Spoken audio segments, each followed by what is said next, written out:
We are back. Welcome back to the second installment of this video series, which is, I guess, new habits.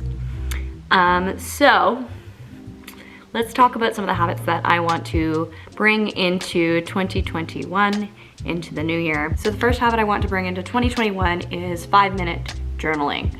I know that this is kind of mainstream now, and I talked about it a bit in a previous vlog.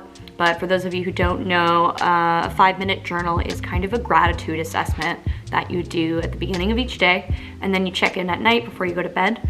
And especially this year during the pandemic, it's something I really realized I needed to tune into, particularly during the lockdown in March and also the second lockdown right now. I really wanted to tune into, I guess, what I'm really thankful for, and just some of the things that I might be taking for granted that I shouldn't be. And it's been a really good tool for me these past few months, and I just want to keep it up. And I might also just kind of actually buy the 5-minute journal. There's a specific journal you can buy that has all the questions, the preset questions set up for you already.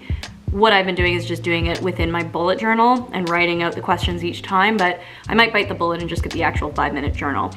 So if you guys haven't explored journaling before, I really highly recommend it. It is a very good form of self-therapy, or something that can complement therapy. Second habit I want to bring into 2021 is the habit to be committed to creative exploration. Personally, I need to be less embarrassed about pursuing and wholeheartedly pursuing the creative outlets that I want to pursue. I see things through an artist's lens, I suppose. So I want to be able to accept that a bit more wholeheartedly.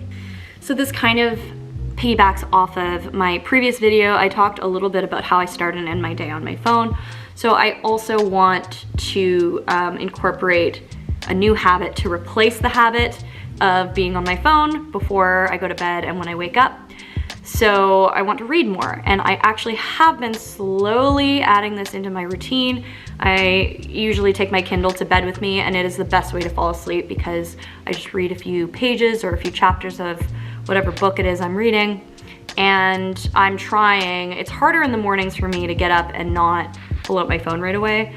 So I do try to use this as a substitute. It doesn't fit in quite as nicely as it does at night when I'm winding down. Like, I like reading winding down, but when I'm starting my day, I don't know if I necessarily want to read a book to start out my day.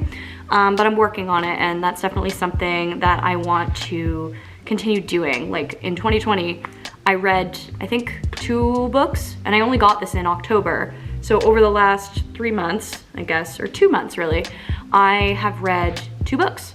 So book a month would be great. More reading. As they say, leaders are readers, so I don't know. Okay, yeah, so the third habit I want to bring into next year is loving myself. And I know that sounds cliche, but I think this touches a lot more on women than it may on men. Not to say that men don't have their own struggles with accepting themselves and accepting emotions, for example, but I think women really have a tough go of it, especially like with everything around fucking diet culture and weight and nutrition and wellness. Like, I just think that we are programmed and conditioned to loathe ourselves, and it doesn't matter what body type you're in. I think everyone feels that their body isn't good enough, and it will never be good enough. So I think that this habit of loving myself, although that sounds a little vague, some of the examples of things I want to start doing as a habit are like self-affirmations in the morning. And I guess that does tie into the 5-minute journal, because in the 5-minute journal it asks, like, name 3 things that you appreciate about yourself. But I think looking in the mirror and saying those affirmations to myself is actually really healthy. And it sounds a little crazy at first to like look in the mirror and say whatever compliment you want to say, but I don't know. I think there's something powerful about saying those things out loud. You can write them, but saying them out loud almost makes you believe them. It makes it a truth that is tangible because it has been put out into the world. I think another part of loving myself is not apologizing for my feelings. especially this year, it's been a roller coaster. I don't think anyone should be apologizing for how they're feeling. I sometimes go into conversations with people saying like, you know, I'm sorry that it may sound dumb, but this is how I feel. I don't think I should be apologizing like that. Like, I don't think that's fair to myself. I know this is kind of a multifaceted habit, but I think another part of loving myself is just honoring my commitments to myself.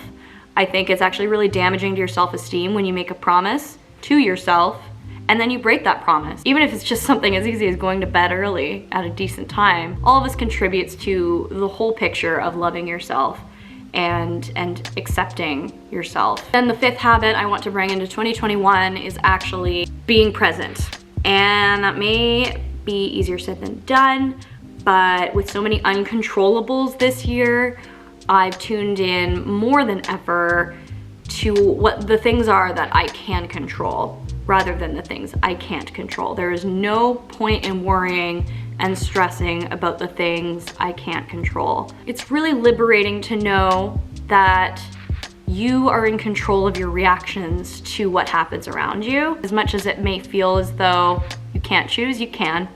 It just takes some practice.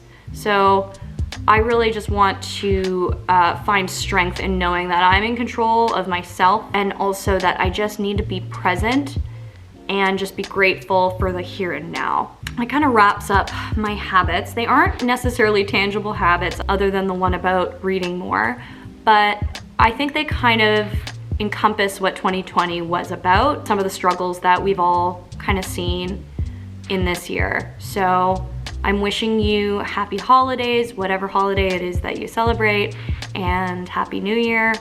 I know 2021 is going to be better. I'm sweating. I don't know why I put this hat on while I'm by the fire, but hope you guys enjoyed, and thanks for watching.